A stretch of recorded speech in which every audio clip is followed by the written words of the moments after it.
Est-ce que la femme est ton enfant? Les hommes, autrefois, frappaient leurs femmes tout de suite là, dès qu'on commettait une erreur. Maintenant, Dieu a intervenu. Il dit, OK, ne les frappez pas tout de suite là, dès qu'elle fait une erreur. D'abord, exhortez-les. Un. De deux, éloignez-vous de leur lit. Moi, ma femme, je te dis tout de suite là. Moi, ma femme, je te jure, quand elle fait une faute et que je refuse de manger son repas, un jour, le deuxième jour, elle me dit, plus jamais, je ne referai plus jamais ça. Mais s'il te plaît, mange mon repas. Ça, c'est une manière d'exhorter. Et ensuite, si elles ne comprennent pas tout ça là, ben écoute, éloigne-toi de dans leur lit. Mais tu te répètes, dans leur lit. Écoute-moi, frère, je te dis que Dieu a établi une règle qui dit que l'homme ne doit pas frapper une femme comme ça là. Mais c'est ça qu'on Il faut qu'il y ait une raison bel et bien définie. Tu as essayé les deux méthodes, tu n'arrives pas. Mais écoute, tu peux la frapper. Mais attention, mon frère, de quelle manière on la frappe? Les règles et les principes ont été bel et bien établis parce que les hommes, à l'autre fois, il y en a qui cassaient même les bras de leurs femmes, même les pieds de leurs femmes. Ils les tabassaient de n'importe où. Mais l'islam a interdit ça, frère. D'accord? Voilà. En fait, c'est une conversation de sourds qu'on est en train d'avoir parce que on est en train de te parler du problème de la violence quand toi, tu es en train de justifier la violence. C'est-à-dire qu'on se comprend même pas depuis tout à l'heure dans la conversation. On se comprend très bien. Non, peut-être que tu penses qu'on se comprend. Ou alors, si on se comprend, ça veut dire que peut-être, je sais pas, c'est peut-être moi qui ne te comprends pas. Tu es en train d'expliquer que avant les hommes frappaient pour rien. Maintenant, Dieu est venu, il a dit que si tu veux frapper ta femme, il y a des motifs avant de la frapper, il y a des raisons. Il y a une manière de la frapper. Ce qu'on te dit, c'est que frapper dans tous les cas, c'est mauvais. C'est ça que tu as du mal à comprendre. Donc, un homme, il est plus fort en règle générale physiquement qu'une femme. Tu comprends? Donc, ça veut dire qu'un Dieu juste normalement, ne devrait pas autoriser un homme à frapper une femme. Puisque dans tous les cas, dans la majeure partie des cas, la femme ne sera pas en mesure de se défendre. Cet homme-là, comment est-ce que lui, il peut gérer sa violence? Comment est-ce que cet homme-là, dans un excès de colère, ne va pas faire justement du mal, un mal irréversible? Tu vois, donc en fait, il est là le problème que toi, tu as du mal à comprendre. Tu parles d'éduquer ta femme. J'entends.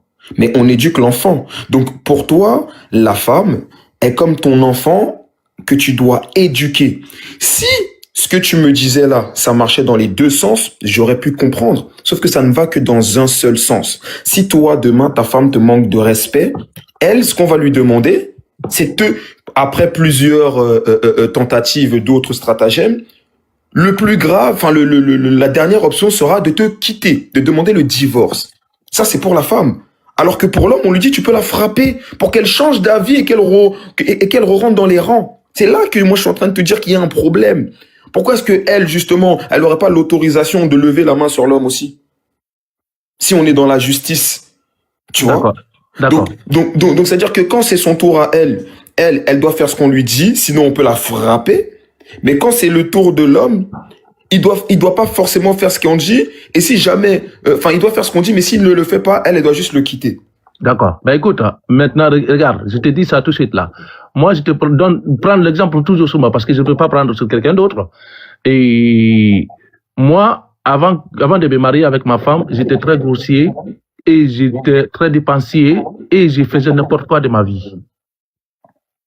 Mais quand elle est venue dans ma vie, elle m'a dit, la grossièreté, je ne veux plus en entendre parler. Je te dis. Et elle a imposé ça. Elle m'a imposé ça et j'ai fini par obéir. Je te dis. Et après ça, les bêtises que je faisais, les dépenses inutiles que je faisais dans ma vie, elle a géré mon compte. Elle-même, elle a pris ma carte. Même quand mon salaire tombe, c'est elle qui gère. Aujourd'hui, je dirais Dieu merci pour ça. Pas parce que l'homme éduque sa femme de cette manière, quand Dieu établit la règle, que la femme n'a pas le droit d'éduquer son homme. Mais bien sûr que oui, c'est dans les deux sens, frère. C'est ce que j'ai dit tout à l'heure. Attends, c'est pas fini, s'il te plaît. C'est dans les deux sens c'est pour cela que j'ai dit tout à l'heure, là, Je te parle de la conséquence, tu me parles de l'éducation. Attends, on parle de frapper aussi, tout vient de là. Quand la femme, la désobéissance Si et autres, toi, tu n'avais pas obéi à ta femme, qu'est-ce qu'elle aurait dû faire? Est-ce qu'elle aurait eu le droit de te frapper? Tu as parlé tout à l'heure, là, je t'ai écouté, mais laisse-moi parler, s'il te plaît. S'il te plaît. Voilà. En fait, je dis bien, l'éducation, c'est dans les deux sens. Quand vous vous rencontrez, parce que, en fait, vous avez été éduqué dans deux familles différentes. Vous avez des éducations parfois un peu différentes. Et quand vous vous croisez, en fait, c'est l'embrasement de deux éducations différentes. Vous devez trouver le juste milieu pour pouvoir, qui peut vous conduire jusqu'à la fin de votre existence. D'accord? Mais, en fait, quand on dit, quand une femme commet une faute, une erreur, quand on parle on parle de l'adultère, par exemple. On parle de l'adultère, ou bien on parle de... Il y a certaines choses qui peuvent se faire dans la vie. Moi, je suis sûr que toi, qui parles aujourd'hui devant moi, pour dire que la femme ne doit pas mériter ça, ainsi de suite. Tu surprends ta femme au lit, dans ton lit conjugal, avec un autre homme, tu ne penserais pas à toutes les règles que tu es en train de dicter dans ta famille, devant nous aujourd'hui. Mais nous, moi, en tant que croyant, l'islam me dit de ne pas faire ça. D'abord, premièrement, il faut qu'il y ait 4 témoins pour dire que, ouais, effectivement, pour confirmer que cette femme est en train de faire, que votre femme a commis l'adultère. Et en fait, il y a tellement de principes à faire, tellement de règles à suivre, que tu seras incapable de battre ta femme tout de suite là, de tabasser. Mais c'est pour ceux qui ne croient pas, pour ceux qui ne sont même pas musulmans, ils sont capables de la découper en petits morceaux là avec son conjoint au lit. D'accord? Moi, je te dis tout simplement que l'éducation, non seulement, comme tu attaques ça, c'est dans les deux sens. Et battre une femme, c'est une manière de dire aux hommes qu'on ne doit pas tabasser une femme, parce qu'avec les deux premières règles, la femme est capable d'obéir. C'est une manière simplement de dire aux musulmans, ne battez pas votre femme. Mais quelle est la manière de leur dire, ne battez pas votre femme, sans leur dire, interdit de battre votre femme tout de suite là? Il leur impose des règles, deux premières règles qui sont très difficiles et que la femme est capable d'assumer tout de suite là. Avec ces deux principes là, la femme ne sera jamais battue par un homme. D'accord? Parce qu'elle va obéir. Elle sera obligée d'obéir avec ces deux principes. Une femme correcte. D'accord? Voilà. Moi, je te dis tout simplement que l'islam a établi un principe, une règle que les femmes sont capables d'obéir et qui ne permettraient pas aux hommes de battre leurs femmes. C'est tout. Ok. J'aimerais juste lui poser une question. Maudit. Mon frère, si demain, ta fille est dans un mariage, et que parce qu'elle est désobéissante, elle se fait tabasser par son mari, qu'est-ce que tu lui dirais?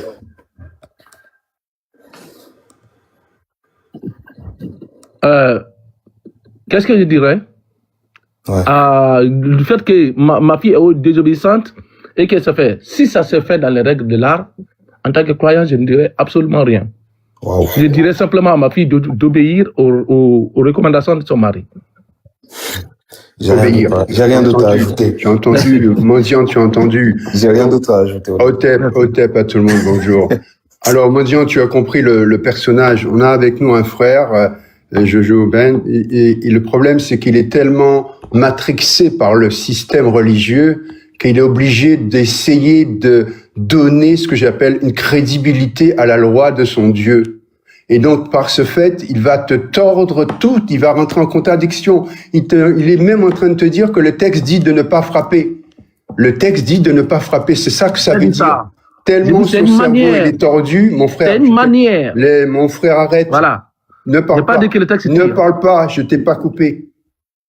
Je t'ai attendu que tu finisses de parler pour parler. Mon frère, s'il te plaît. S'il te plaît. D'accord? Laisse-moi finir mon propos et tu parleras après. C'est ça le problème.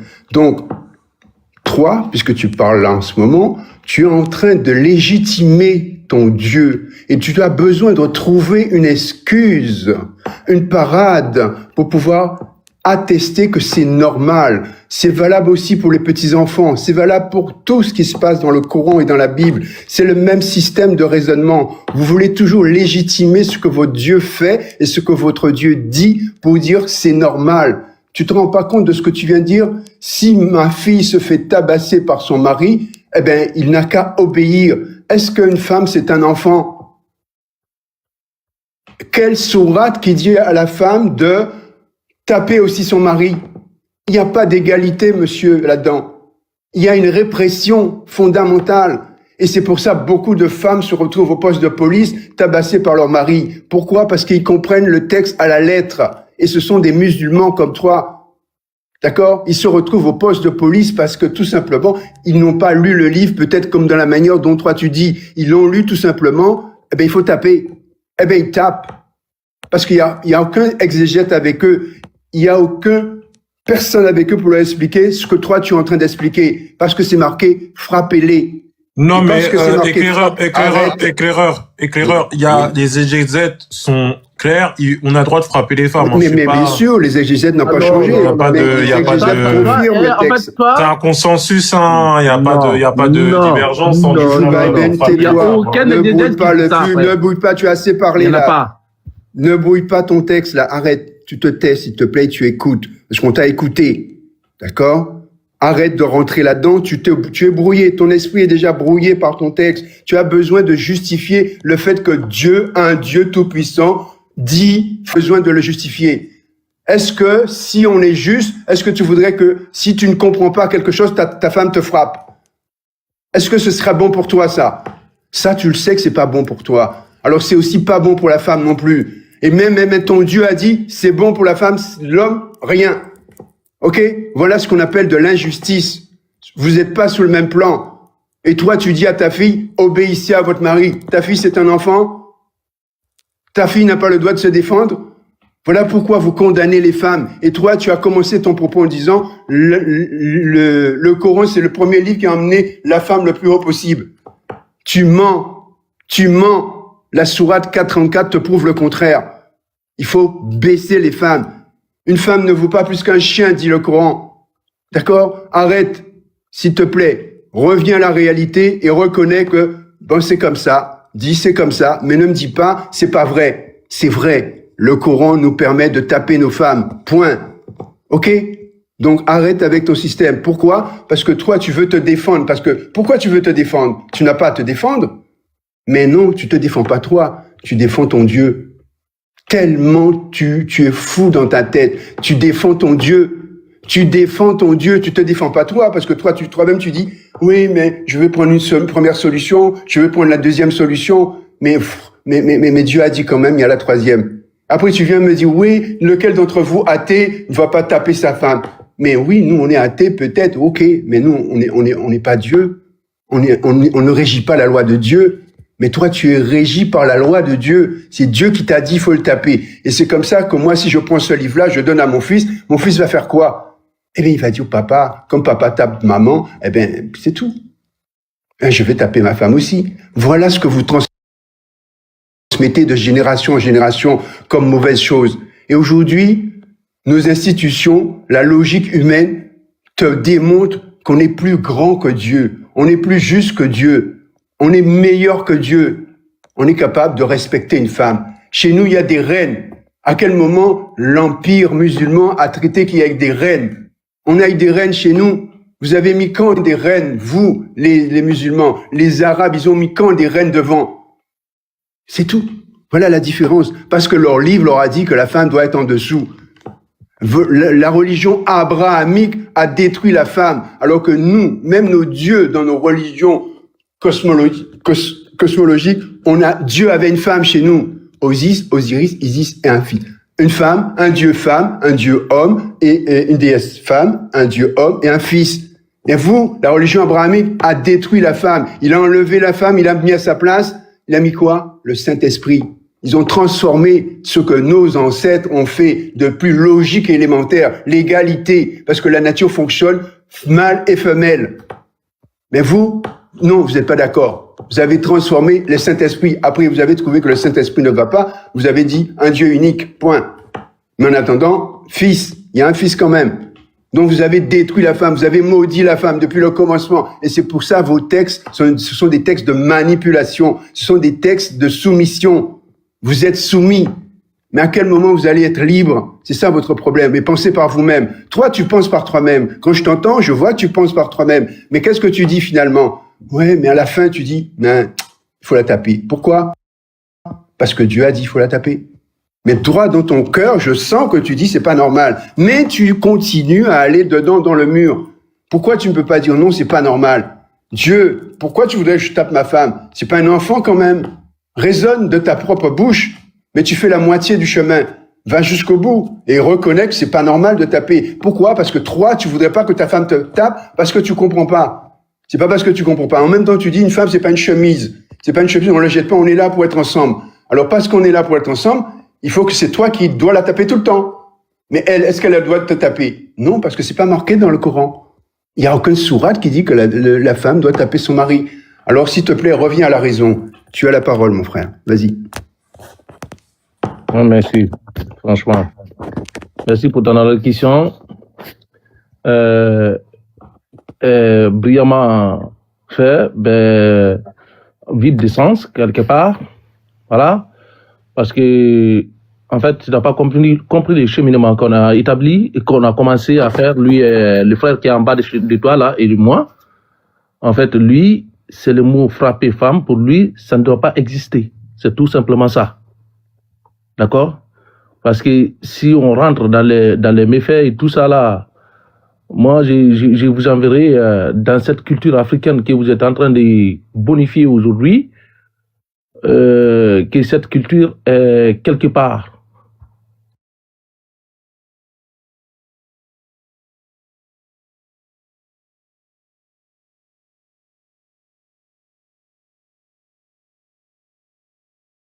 Si aujourd'hui certains Africains se permettent de fuir l'Afrique pour aller ailleurs, parce que c'est pas à pas de gain, non, ils fuient certaines choses de cette culture africaine.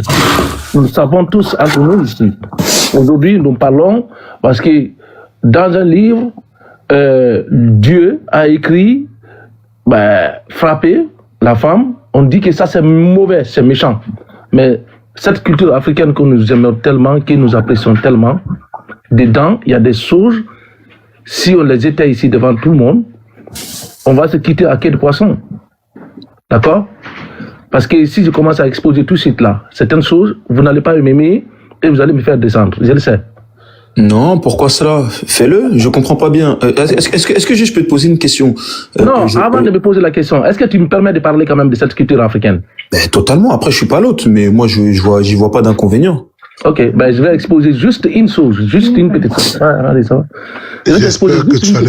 J'espère que tu as les preuves. Quand tu parles des Africains ici, écoute, j'espère que tu vas apporter les preuves de ce que tu veux dire. Oui, tu ne vas pas venir chier sur les Africains. Non. Nous sommes tous au courant de cette histoire. Nous sommes tous au courant de cette histoire. Ce que je dis, ce n'est pas des histoires, nous on veut des preuves. Faites très attention. Les preuves, tous les Africains le connaissent parce que vous savez que la culture africaine... Quand je suis en train de parler, oui, je t'ai entendu. Moi, je t'écoute en train de parler. Tu as le droit, tout le monde a envie qu'on échange. Mais si tu manques de respect aux Africains, je te fais descendre. Fais très attention. Si tu dis quelque chose, apporte-nous les preuves que nous pouvons aller vérifier. Nous sommes fatigués des gens qui chient sur l'Afrique sans jamais nous apporter des preuves. Donc, méfie-toi de ce que tu dis. Si je peux me permettre, frère, je pense que le problème déjà là n'est pas placé au bon endroit. C'est-à-dire que là, on est en train de parler de Dieu à la base, de ce que Dieu te dit, de ce que Dieu t'impose. Et puis l'exemple qu'il va choisir, ça parle des hommes. Donc déjà, là, il va comparer Dieu aux hommes. Donc ça veut déjà dire que lui-même rabaisse Dieu. Donc non, je sais pas bien, Dieu, mais une chose est sûre, c'est que moi, ce qui m'intéresse, c'est que dans ce que tu vas dire là. Est-ce que vous me permettez quand même de parler d'abord avant que... non, mais je te permets. Je te fais juste une remarque avant que tu t'en parles. C'est que est-ce que ce que tu vas dire là empêche justement le fait de penser, la critique. Parce que nous, ici, je pense qu'on s'autorise tous la critique sur absolument tout. Si quelque chose dans notre culture, quelque chose dans notre tradition, dans notre pratique, même spirituelle, est problématique, je pense qu'ici, on est en mesure d'en parler. On est en mesure de le reconnaître. Et le problème est que toi, justement, toi, tu n'as même pas le droit, toi, dans ta religion, de le faire. Si. Ah bon? Oui. Donc ça veut dire que toi, tu ne vois aucun mal dans le fait de frapper sa femme. C'est-à-dire que toi, de base, si on t'avait donné le choix, tu aurais fait pareil. Mais je te dis, en plus, Mendiant, non seulement qu'on est capable de reconnaître toutes les erreurs. Attends, tais-toi. Lorsqu'on est capable de reconnaître toutes les erreurs de nos anciens, nous sommes là aujourd'hui pour les modifier. Tu comprends? Mais toi, est-ce que tu es là pour modifier ton Coran? C'est ça la question. C'est qu'il n'est pas en mesure.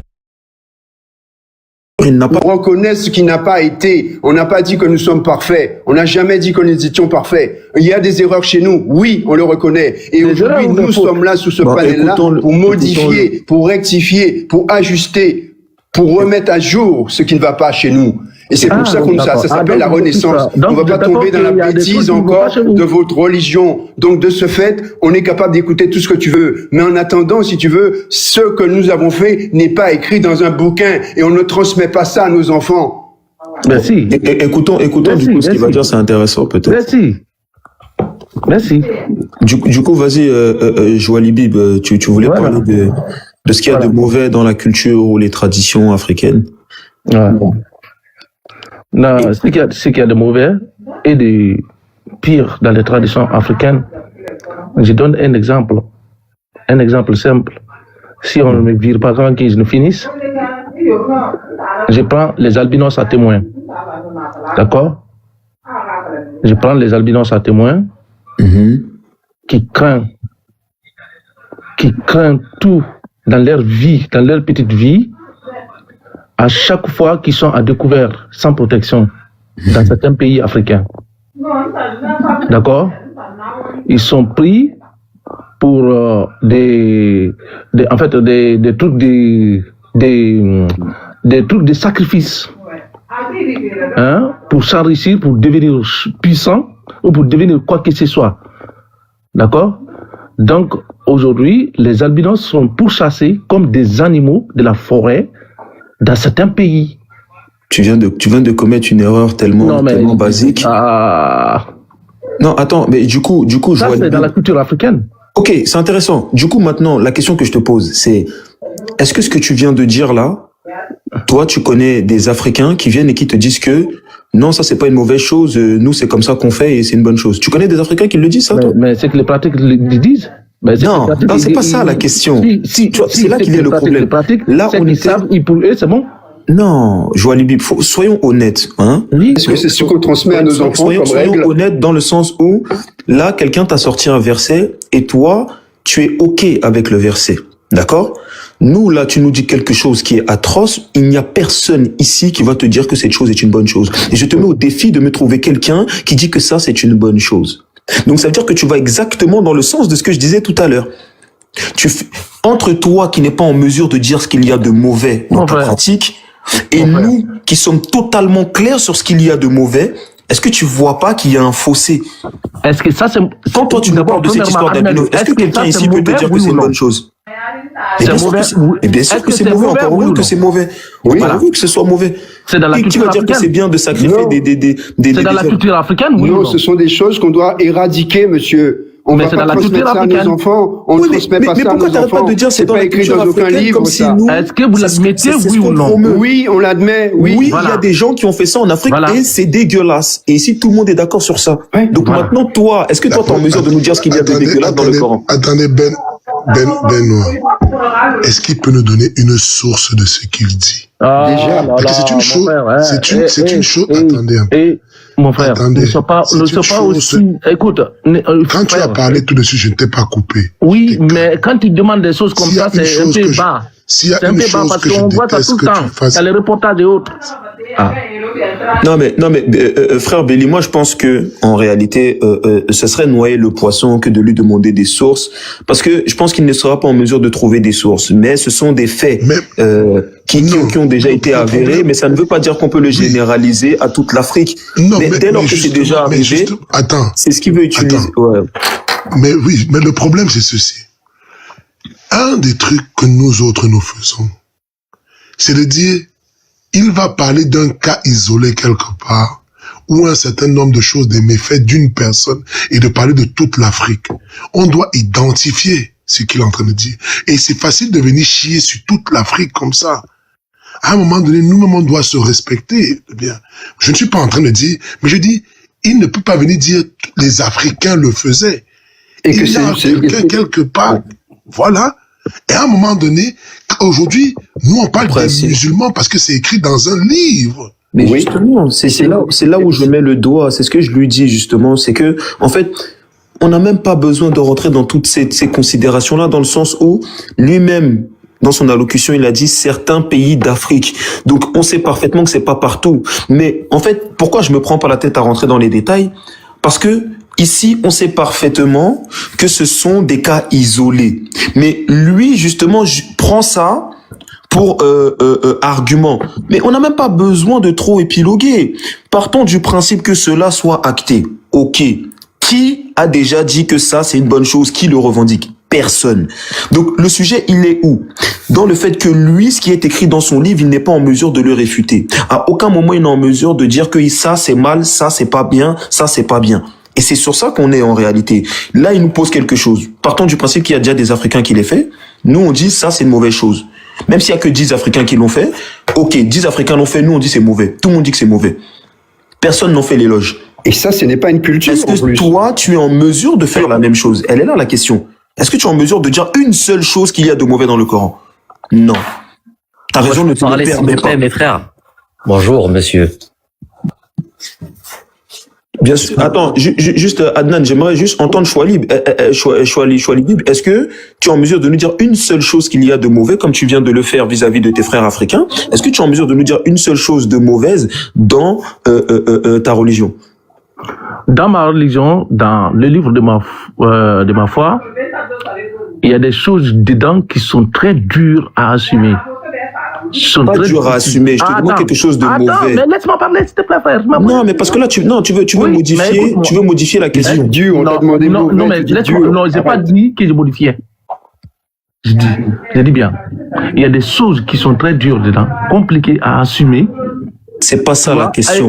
Non, je suis désolé. Non, je me permets de te couper. Parce que si tu modifies la question, la réponse n'ira pas dans le sens de la question. Ok. Ce que je te demande, c'est quelque chose de mauvais.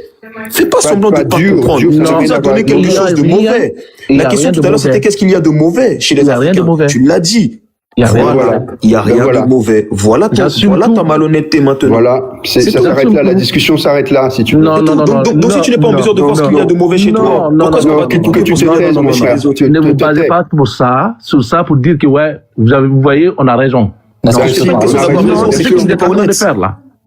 Ça veut dire que toi, dans tous les cas, la conversation avec toi n'ira nulle part parce que tu ne reconnais pas ce qu'il y a de mauvais. Tu acceptes tout comme étant bon. C'est ça. Qu'est-ce qu'il y a de mauvais? Dis-moi quelque chose qui a de mauvais dedans. Taper sa femme, c'est mauvais. On est déjà sur le sujet que tu justifies le fait de frapper ta femme. Mes frères, s'il vous plaît, je peux parler, s'il vous plaît? Par rapport à cette question-là, je voudrais répondre, s'il vous plaît, si vous me permettez. Avant de répondre, mon frère, tu te postules comment? Tu es quoi? Tu es chrétien, musulman? Non, je suis un croyant et... Croyant en quoi? Je suis, mais arrêtez de m'agresser, je suis un musulman. Non, t'agresses pas, on te pose une question, tu n'as pas répondu, tu veux répondre de travers. J'ai dit je suis musulman, mais ça... Merci, c'est simple, tu vois. Ça ne devrait pas vous intéresser, puisque dans tous les cas, vous croyez pas en l'existence. Mais c'est pas une histoire de croyance, c'est pour te postuler, te positionner, pour savoir à qui on parle. Par rapport à cette question, je voudrais répondre une chose, parce que j'ai entendu trop de bêtises. Quelle est la question que tu voulais répondre? Il y a deux questions. La question à laquelle je veux répondre, c'est la question du battement des femmes dans le Coran. Okay. La chose que je veux dire ici, c'est très important à comprendre puisque vous parlez d'injustice, etc. Le Coran, il donne une loi en disant si une femme est dans la rébellion, on parle pas de désobéissance, le terme qui a été employé ici, c'est nushuz. D'ailleurs, ce même terme, il a été aussi employé pour les femmes à l'encontre des hommes, dans un autre verset qui est un peu plus loin. Donc pour dire que nushuz, là on parle de rébellion physique. C'est pas de la désobéissance normale, c'est de la rébellion physique. Si une femme... Comment se caractérise la rébellion physique, s'il te plaît? Laissez-moi terminer, s'il te plaît. Et après, tu pourras prendre, enfin, c'est vous qui décidez, mais moi, laissez-moi... Non, je décide de rien, moi, je suis... Et là, tu es déjà dans la marmaille, hein. Changeons le mot obéir en rébellion, déjà, tu es déjà dans la marmaille. Attends, laisse-le arriver au bout, c'est intéressant. Laissez-moi parler. On parle de rébellion physique. Ok? Je vais vous poser une question. Vous avez une femme qui vous menace, qui menace vos enfants. Vous allez faire quoi? Vous allez partir? C'est pas un monde. On vit pas dans un monde. Wow. Attendez. On vit pas dans un monde de bisounours. L'islam, il parle de la réalité. C'est une réalité concrète. Si demain votre femme elle est en train de menacer vos enfants et qu'il y a des enfants qui sont là, vous allez faire quoi? Vous allez appeler, vous allez faire quoi? Vas-y, dites-moi. Évidemment que vous allez répondre, évidemment que vous allez être physique avec cette personne. Ok? Je me permets de te répondre. Attends, juste une chose. Ça, c'est une chose. Deuxièmement, les femmes aussi, on leur a dit exactement la même chose. Dans d'autres versets, ils ont dit, si vous craignez le nushuz des hommes, eh bien, vu qu'elles sont physiquement pas aptes à être violentes, parce que si elles frappent leurs hommes, elles vont se faire dégommer. Elles sont physiquement moins fortes. Donc, il est dit dans le verset, si vous craignez le nushuz de vos hommes, vous appelez quelqu'un. C'est qui le quelqu'un? Okay. C'est quel verset, s'il vous plaît, monsieur? Vous appelez. Est-ce que j'allais dire, j'aimerais le verset, et surtout, c'est qui le quelqu'un, vous appelez un témoin de parmi votre famille et de la sienne pour qu'il vienne prendre, défendre la cause qui est le problème qui est en train d'être fait dans. De quelle manière est-ce qu'il doit défendre la cause? Attendez, ça c'est pas la question. Moi, là, j'ai répondu à la question. Justement, c'est la question. Non. La question, c'est pas de savoir ça. C'est que vous êtes dans un monde, de bisounours où vous pensez que rien ne peut se faire sans rien, il y aura pas de violence. Alors, monsieur Adnan, vous étiez en bas, vous avez demandé à monter. Donnez-nous le verset qui dit ce que vous êtes en train de dire là pour corroborer vos dires. Attendez, tu vas dans plus. Je n'attends pas. Dites ça directement comme ça parce que vous êtes très fort en bas. Attends. Le verset que vous êtes en train de me dire, vous allez dans peut-être, je crois 30 ou 40 versets après. On parle de nushuz en ce qui concerne les femmes. Je connais pas exactement, mais allez le voir. Tu connais pas, tu ne si tu connais pas, on peut pas vérifier l'information. Mentir sur le plateau là. Non, j'ai pas menti. C'est quelqu'un qui peut vérifier, s'il vous plaît. Ne veut pas dire, j'ai pas le temps. Rébellion. D'accord? Non, mais attendez, le mot rébellion ne veut pas obéir, ne veut pas dire rébellion.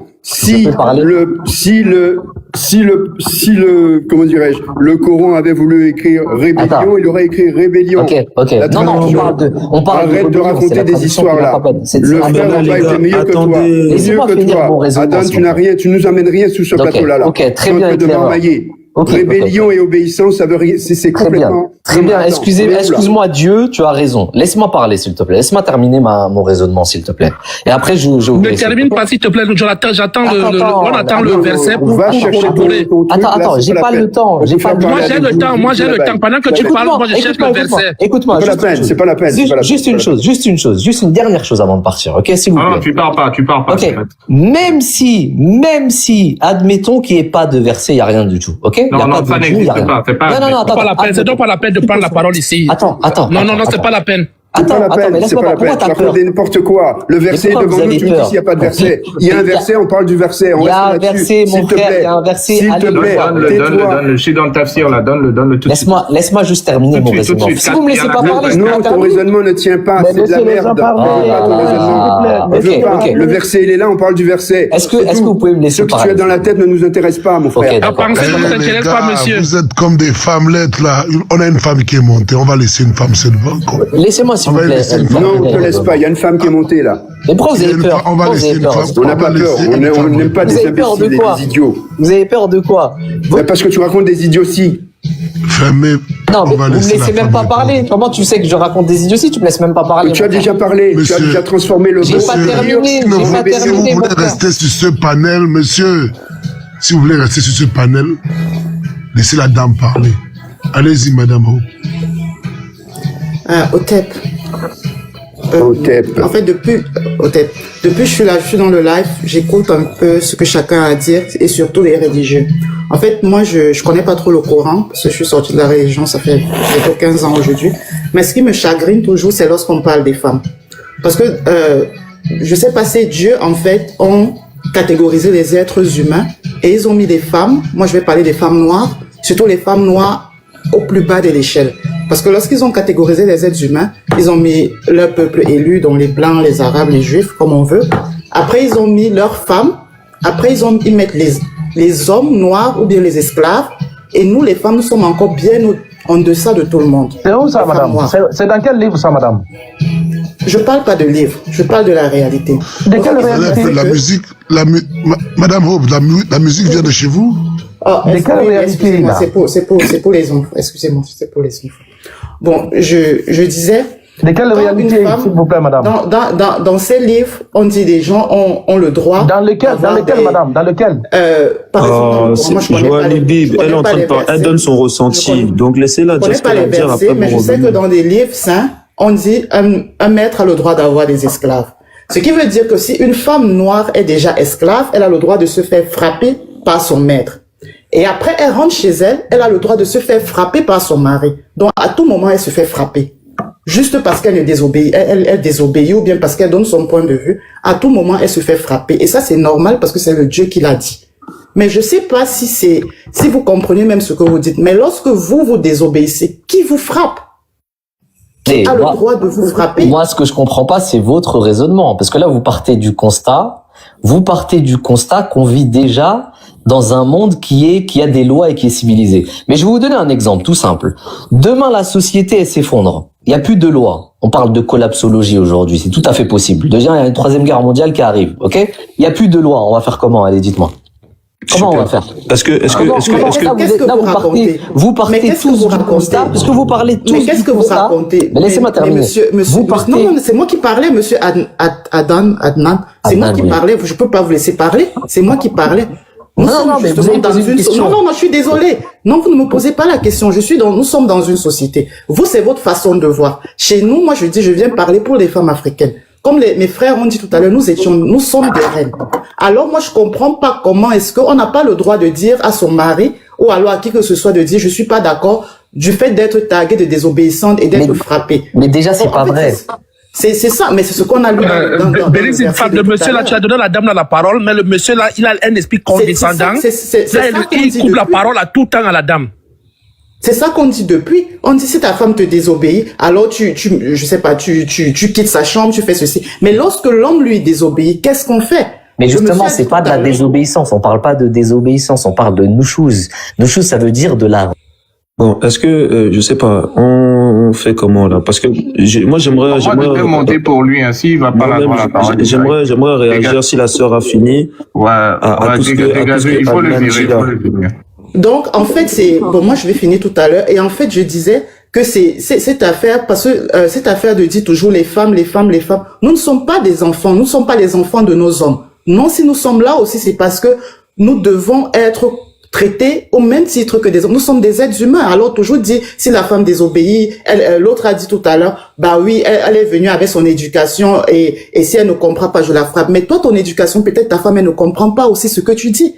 Et lorsque tu fais faux, elle ne te frappe pas. Mais pourquoi tu dis, tu vas l'éduquer? Tu l'éduques, c'est pas ton enfant, c'est ta femme.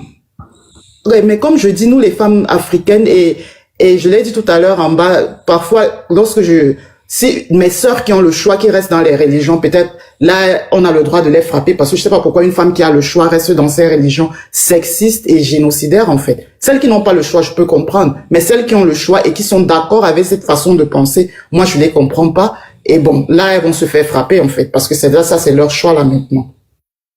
Là, maintenant, moi, j'ai fini. Merci, la sœur, pour ton intervention.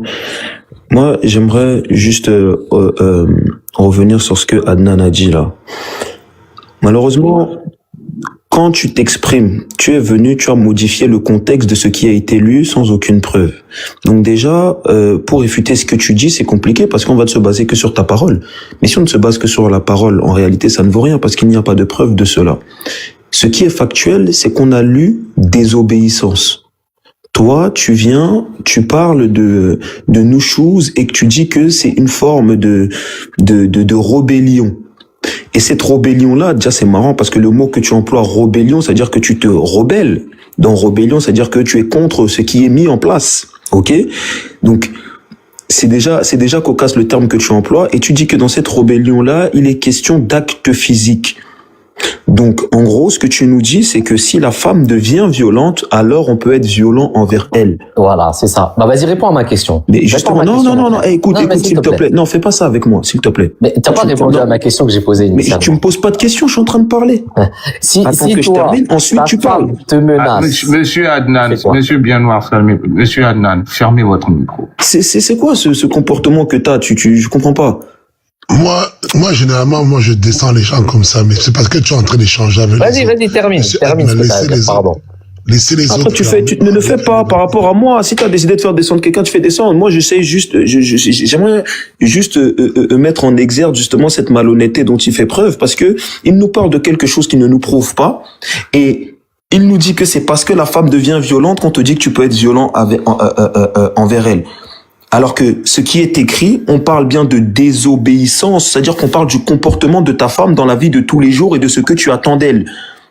Je pense que Dieu est assez intelligent justement pour dire quand est-ce que quelqu'un est violent, il faut être violent envers lui. Je pense qu'il y a déjà d'autres versets qui parlent de cela.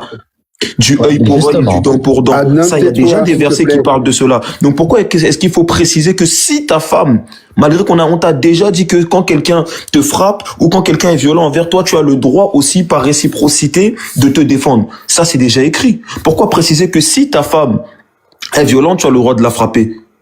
C'est évident, ça, déjà.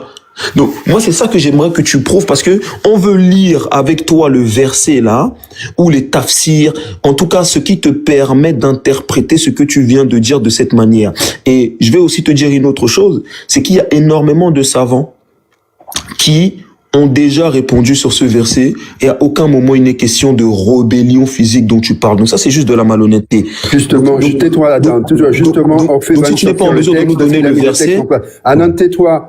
Si t'es pas en mesure de nous donner le verset, tu laisses. Non, c'est moi qui parle. Orphée va nous donner le texte tout à l'heure, tout de suite. Moi, j'ai même pas parlé depuis tout à l'heure. Hein, oui, tu n'as rien dit tout à l'heure. Vous êtes un savant. Tu es comme ton frère, tu as un esprit tordu. Tu as envie de tordre les textes pour nous dire. Oui, la question est adressée à vous deux. Monsieur Adnan, vous êtes un Mufassiroun? Attendez, moi je suis un savant, oui. Je suis un savant, je connais l'arabe. Non, c'est pas la question. Je connais l'arabe et quand Monsieur, je vais poser une question simple. C'est quoi un Mufassiroun? Un Mufassir, c'est quelqu'un qui fait les tafsirs du Coran. Très bien. Est-ce que vous êtes un Mufassiroun? Je ne te vais pas demander si vous êtes un savant. Est-ce que vous êtes un Mufassiroun? Oui, je le suis, oui. Quel est le titre de votre tafsir? Comment ça, quel est le titre de mon tafsir? Ah, si vous êtes un Mufassiroun, vous avez un tafsir. Tafsir al-Kabir. Tafsir al-Kabir. On va retrouver ça tout de suite. Ok. Et pendant ce temps-là, est-ce que je peux parler on va vérifier. Non, mais vous êtes en train de chercher. Non, oui, bien sûr. Monsieur, on vérifie en direct ici. Non, mais attendez, juste une petite chose. Non. Tafsir al-Kabir, comment? Al-Kabir, K-A-B-I-R, c'est ça? Mais monsieur, ça n'a aucun sens ce que vous dites. Non, monsieur. Je veux parler à l'autre monsieur, s'il vous plaît. Oui, et ça n'existe pas. Comment? Tafsir al-Kabir, c'est pas vous qui l'avez écrit, hein, c'est Razi qui l'a écrit. Mais vous n'êtes pas Razi. Je vous dis que c'est un menteur. Monsieur. Si c'était son vrai nom. Monsieur, vous êtes né en 1200? Attendez, laissez-moi parler. Non, monsieur Adnan, arrêtez s'il vous plaît. Vous êtes tous monsieur, vous n'êtes pas là. Monsieur, vous n'êtes pas là ici pour vous insulter. Non, mais le problème, Adnan, c'est que tu penses qu'on est contre toi, mais monsieur, le problème est que tu es super condescendant. Et tu penses que les gens sont moins intelligents que toi, mais ils sont en train de te prouver que justement, tu es juste malhonnête intellectuellement. Oui, le tafsir al-Kabir, c'est écrit par Razi. Est-ce que je peux parler à une personne, s'il vous plaît? Oui, monsieur, vous êtes né en 1200, oui ou non? Non, mais attendez, mais monsieur, ça n'a aucun sens. Mais si, ça a du sens. C'est juste que tu prends les gens pour des idiots, donc il est en train de te prouver justement que ce que tu n'est pas. Est-ce que je peux terminer? Vous m'avez pas laissé monsieur, répondez à la question. C'est vous qui avez écrit Tafsir al-Kabir, oui ou non? Tout à l'heure, vous m'avez pas laissé placer une phrase. Mais réponds à sa question. C'est vous qui avez écrit Tafsir al-Kabir, oui ou non? Écoutez, là vous êtes sur un truc, ça n'a aucun... Tafsir, n'importe qui peut écrire un tafsir. Qu'est-ce que vous racontez quoi depuis tout à l'heure là? N'importe qui peut écrire un tafsir et vous l'avez vraiment. Où est votre tafsir? C'est pas parce que moi je suis pas connu que mon tafsir. Ok, très bien. Donnez-nous le nom. Donnez-nous le nom de votre tafsir. Vous n'êtes pas né en 1200, n'est-ce pas? Mais ça ne veut rien dire ce que vous dites, monsieur. Monsieur, on veut votre tafsir à vous, s'il vous plaît. Ah là là, mais est-ce que je peux terminer, s'il vous plaît? Non, ça n'a rien à voir. Je veux ton tafsir, s'il te plaît. Est-ce que, d'accord, ok. Bah, mon tafsir, c'est ce que tu n'as pas de tafsir, on va te C'est le tafsir que je t'ai donné, c'est celui-là, c'est Nouchouz. Descendez-le, c'est un menteur. Il est plus tordu que notre frère en bas, là. D'accord, je suis encore plus tordu.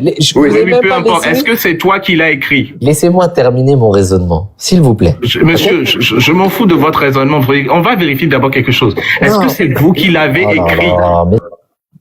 Voilà. Alors, moi, ça, c'est même pas la peine. Quand vous discutez avec quelqu'un et vous faites son interprétation du Coran, ça ne sert à rien. Demandez-lui s'il est Mufassiroun, s'il est écrit en tafsir, il donne le nom de son tafsir, on vérifie s'il a une sommité dans l'islam. Aujourd'hui, il n'y a plus personne qui fait des tafsirs. On reprend même juste les tafsirs. Quand il vous tourne le tafsir de Razi, c'est un, d'ailleurs, c'est un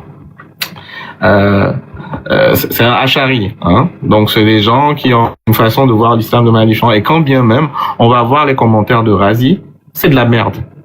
Est-ce que tu peux nous prendre, en fait, la 434, si tu veux? Très bien. On va lire ce que dit la 434. Hein. Préparez-vous. Ça va. Bon. Joulaïb. Maintenant, là, ça va chauffer, hein? Si tu n'as pas le cœur, là, il faut partir, hein? Voilà ce qu'il va lire maintenant, là. C'est plus la blague, hein? Je suis dans les tafsirs de Ibn Kathir. Ça, c'est un savant, un vrai. Ce n'est pas comme ton maître, ton faux maître qui vient de monter là. Ça, c'est les vrais maîtres qui écrivent l'islam sunnite. Vous n'avez parfaitement raison. C'est pas la peine que je reste. Mon frère, je t'ai prévenu, si tu n'as pas le cœur, il faut partir, hein. Parce que ce qu'il dit maintenant, là, ça va chauffer, hein. Et à la prochaine, les frères. Ah, ok, en tout cas, il a senti que ça va chauffer. Mais on va lire pour les gens. Voilà. Quand soit 434, il a écrit quoi? Ok. Les hommes ont... Bon, je connais le verset par cœur, même comme je défile. On va lire les tafsirs en complet. Vous allez être choqués. Franchement, moi-même, c'est-à-dire que ce que le gars là venait de faire ici, même on dirait, lui, il est savant, il fait les interprétations, il dit, ah, chouette, hein? On lui pose la question, tu as écrit quel tafsir? Il va citer les tafsirs de Razi. On dit, les hommes ont le pas sur les femmes. Hein, c'est pas fini, hein? Par le don qu'ils ont octroyé, Allah les a levé le dessus des femmes. C'est à eux qu'il a imputé les charges de famille. Les femmes sont dignes, vertueuses et demeurent dévouées à l'homme pendant son absence et conservent ce qu'Allah leur a prescrit de conserver. Ceux qui sont insubordonnés, on lui a dit désobéissance, là, on a dit insubordonnés, on n'a pas dit celle qui attaque, hein. Réprimandez-les, puis défendez-leur de partager votre couche, et enfin corrigez-les. Corriger, ça veut dire frapper, hein. On va lire. J'ai dit que ça va chauffer, hein. Il a fui. Mais dès qu'elles redeviennent soumises, ne leur cherchez plus querelle. Allah est le souverain. Maintenant, on va expliquer maintenant. C'est la partie là même où je dis que si vous êtes musulmans, mes amis, il faut partir, hein. C'est parce que ce qu'il va lire là, il faut avoir le cœur, hein. On dit que quoi? Dépasse sa création en vertu de la préférence que Dieu lui a accordée. L'homme a l'autorité sur la femme. C'est normal, c'est un bédouin du 7e siècle qui a écrit ça. C'est normal qu'il pense comme ça. Le 7e siècle, on pense normalement comme ça, vous dites que c'est un Dieu. Il est son maître. Qui a la gouverne et la corrige quand il le faut. C'est-à-dire que l'homme, il est son maître. Les musulmans, j'ai dit que ce n'est pas le cas, là, il faut partir, hein. Jouissant de cette suprématie. On n'a pas fini, on va continuer. Ça ne fait que commencer, hein. Prophétie qui a été toujours le privilège des hommes, à qui aussi ont été confiées les rênes du pouvoir. C'est-à-dire que la femme en islam, n'a pas le pouvoir, hein. Il peut pas avoir de rêne chez Allah le bénisse. On va continuer. Le prophète qu'Allah le bénisse et le salut a dit à ce propos, un peuple ne saurait prospérer s'il est gouverné par une femme. Boum. Hey, un pays musulman ne peut pas avoir une femme présidente, hein? Il ne respecte pas la parole du prophète. Moi, je vous ai prévenu, hein, qu'il faut avoir le cœur, hein? On continue. C'est pas nous qui disons, c'est vos tests. Et il y a aussi d'autres raisons pour cette autorité qui consiste aux dépenses d'entretien. C'est-à-dire que comme c'est l'homme qui gérait la femme, on est au 7e siècle, c'est normal qu'il a l'autorité sur elle, dont ils sont chargés. Pourtant, le prophète lui-même, c'est une femme riche qu'il a épousée, qu'il a entretenue, qu'il a même demandé en mariage. Où est l'hypocrisie? On continue. La dot, les hommes donc ont une prééminence sur les femmes. Elles doivent leur être soumises, comme Dieu les a ordonnées. C'est Dieu qui a ordonné ça, hein. Et cette soumission se traduit par être bonne à l'égard des parents du mari et de garder ses biens. Maintenant, c'est la partie là même je vais bien aller là-bas. Ah ouais, c'est dur, hein. La partie intéressante. Bien, on va lire, hein. Vous allez voir ce que Je comprends pourquoi ils ont fui, hein, parce qu'ils peuvent pas entendre la vérité, leur vérité en fin de compte. Oui, c'est pas grave. Vous avez vos fils, on va lire. Vous pensez que quoi? Moi, j'ai dit ici que ça va chauffer, hein. Faut avoir le cœur. Faut vraiment avoir le cœur, hein. Bon, on continue. Al-Hassan al-Basri raconte qu'une femme vint se plaindre auprès du prophète. C'est-à-dire que ce que notre Adnan ment, il racontait des foutaises sur son prophète. Il ment tellement. Regardez, il y a une femme qui vint se plaindre auprès du prophète, qu'Allah le bénisse et le salue, accusant son époux de l'avoir frappé. Elle n'a pas dit, prophète, je suis venu, j'ai giflé mon mari, il m'a frappé. Hein. Elle a dit, accusant son époux de l'avoir frappé. L'envoyé de Dieu, qu'Allah le bénisse et le salue, s'écria, la loi du talion. Ah, vous avez vu? C'est-à-dire que le gars là, il mentait ici. C'est-à-dire que, écoutez comment le prophète, même c'est un ingrat, le prophète lui-même, quand il vient, les femmes viennent dire que mon mari m'a frappé, lui va dire la loi du talion. Mais, le prophète, une femme est venue dire que son mari l'a frappé, le prophète a dit la loi du talion, on doit lui rendre au mari. Mais, Dieu, Allah, à ce moment fit cette révélation, les hommes ont le pas sur les femmes. Et la femme devrait retourner chez elle sans appliquer aucune peine à son mari. C'est-à-dire que dans l'histoire-ci, le prophète lui-même, souvent il est avec les femmes, mais après quand il rentre dans sa chambre comme ça et puis il veut réfléchir avant de se faire tomber la sourate, il dit que mon frère, si je donne maintenant l'autorisation aux femmes aussi qu'on puisse battre les maris, qu'ils les battent, là, ça va être problématique. Hein? Il va dire, mais peut-être même la femme était un peu jolie, il lui a dit ça pour lui faire plaisir, mais à chaque fois il va être contre, quand il revient, il va dire autre chose, il va dire que Dieu dit, même si on t'a frappé, retourne chez toi. C'est pas fini, on continue. Hein? J'avais dit que ça va chauffer, hein, pour avoir le cœur.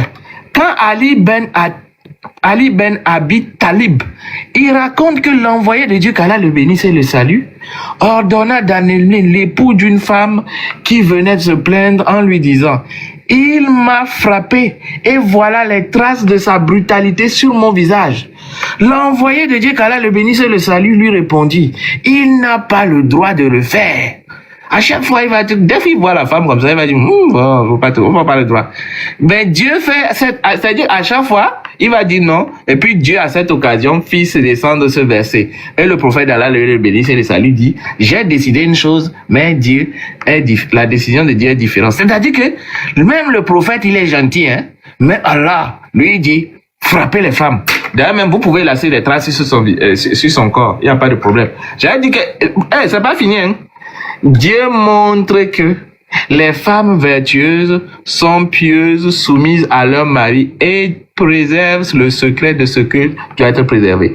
À cet égard, Abu Huraira rapporte l'envoyé de Dieu, qu'Allah le bénisse et le salue, dit, la meilleure des femmes est celle qui se plaît lorsque tu la regardes, obéis à tes ordres, et lorsque tu es absent d'elle, elle garde tes biens et sa chasteté. Puis s'écria, les hommes ont le pas sur la femme jusqu'à la fin du verset. Allahu Akbar. Un dernier hadith pour la route. Le prophète dans le Sahih Abu Daïd dit que aucun homme n'aura à se justifier le fait d'avoir frappé sa femme. Voilà, les amis. C'était le tafsir, hein. Bon courage. Bravo, Orphée. Le problème, c'est que il faut qu'on sache quelque chose de très fondamental. Tous les musulmans connaissent ce tafsir-là. Ils les connaissent tous.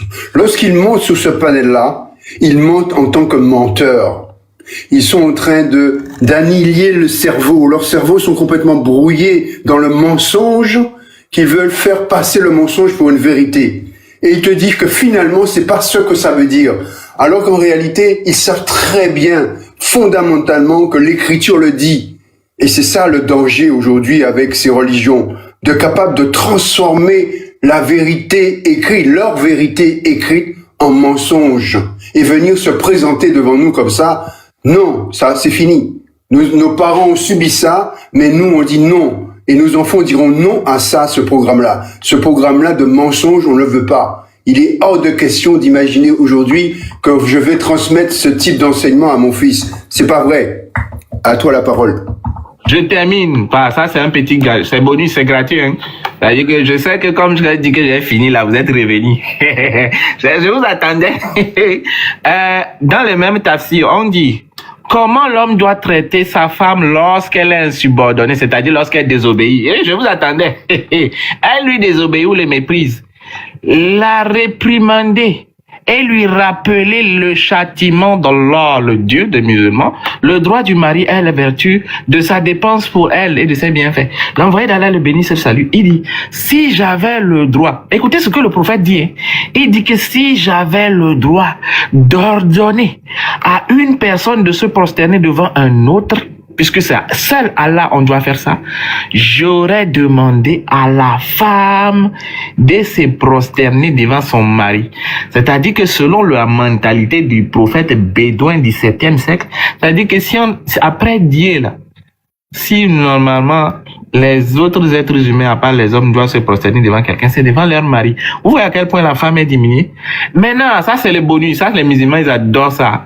Il dit que non, je vais terminer, ça c'est un musulman. Franchement, je sais que le prophète il est fort dans moi. Il a dit que en août, Abu Haïra a rapporté, là, si vous avez les cœurs, faut tenir. Les femmes musulmanes, c'est vous, hein, que le prophète a dit, lorsqu'un homme invite sa femme à son lit pour le coït, vous savez le coït, hein, tu veux faire mougouli comme ça, là, tu mets Bangala dans Jessica bien profond, voilà, coup de rien, ça le prophète adorait ça, d'ailleurs il pouvait faire ça avec les 11 femmes la même nuit, et qu'elle refuse, et qu'il passe la nuit irrité contre elle, les anges la maudissent jusqu'à ce qu'elle sera au matin. Ouais. L'islam est une religion, il est malin quand même, hein? Il a trouvé la solution contre le refus du Koweït la nuit pour les femmes. Donc on leur dit que les anges vont les maudire. Donc la femme elle est soumise mentalement, psychologiquement, et même on lui fait croire que son mari c'est presque un dieu pour elle. Voilà. Merci beaucoup. Et les marmailleurs, Tafsir, ils foutent le camp. Voilà. Et tu as vu quand on a sorti le tasfir là, tu as vu comment ils ont disparu, ils sont tous partis, parce que ils peuvent pas faire face à la réalité, à la vérité. Bravo, je dis bravo. Eh bien, il a sorti un texte nous disant que oui, nos ancêtres, tu te rends pas compte comment une religion est capable de te faire sortir de ton authenticité, de ta couleur, de ta race, pour te faire aller de l'autre côté de la rue, pour venir mépriser tes frères et dire oui, mes parents étaient comme ci, mes parents comme ça. Est-ce que tu as déjà vu un juif faire ça? Est-ce que tu as déjà vu un chinois venir sous des panels mépriser les chinois pour dire que oui, mes parents chinois faisaient ça aussi, oui, mes parents juifs faisaient ça aussi? Où est-ce que tu as déjà vu ça, un indien faire ça? Il y a que nous qui pouvons faire des bêtises pareilles. Tu te rends pas compte? À ce point-là, être dénaturé pour venir traverser la route et mépriser ton frère en face? À cause de quoi? D'un Dieu arabe, d'un Dieu juif, d'un Dieu chrétien? Mais tu te rends pas compte qu'il n'existe même pas, que tu n'as jamais vu? Et tu viens aujourd'hui te présenter devant nous en disant oui, les albinos, oui, les fétichistes, oui, les je ne sais pas quoi. Mais franchement, mon frère, te détruire comme ça toi-même, mais c'est quoi ta racine? C'est quoi ta couleur? C'est quoi ton pays? C'est quoi ton continent? Alors que les autres maintenant veulent venir chez toi, prendre tout ce que tu as et te donner en échange un livre. Venir te donner en échange un livre. Un livre qui te dit il faut taper ta femme. Un livre qui te dit femme, silence, taisez-vous. Non, franchement. Alors que chez toi il y a des reines, il y a des déesses. Il y a tout, il y a l'équilibre.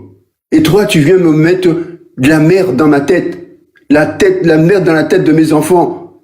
Et tu veux qu'on t'accepte comme ça? Mais reviens à ta réalité. Reviens toi-même. Lève tes yeux, ouvre ta bouche, ouvre et crie. Je suis libre. Je suis libre. Libère-toi. Mais ces choses-là ne te libèrent pas, ils t'emprisonnent. Alors que tu as la nature pour toi, tu as tout un continent pour toi pour courir. Mais ils t'ont appris à avoir peur, à te soumettre. C'est ça ton problème aujourd'hui. Tu as peur. Ils t'ont appris la mort. Ils t'ont appris à avoir peur de la mort. Ils t'ont vendu l'espérance d'un paradis. Ils t'ont appris à aimer une autre terre que la tienne. Tu te rends pas compte, tu vas juste qu'en Arabie là-bas. Tu te rends pas compte, ta terre sacrée. Toi, tu vas là-bas, eux, ils viennent chez toi. Tu te rends pas compte de ce qui se passe? Pourquoi les Libanais viennent là? Leur terre sacrée, ils devraient aller là-bas. Pourquoi les Juifs viennent là? Mais ils doivent rester en Israël. Pourquoi tout le monde vient chez toi? Et toi, tu pars de chez toi, tu vas aller là-bas et tu dis, mon Dieu, là-bas, ma terre sacrée, c'est en Israël, le temple, j'attends le temple. C'est quoi ça? Arrêtez, mes frères. Réveillez-vous. Éveillez-vous. Revenez au bon sens de vous. Vous avez un continent grand comme ça. Vous pouvez courir, vous pouvez vivre. C'est ça la beauté de la vie.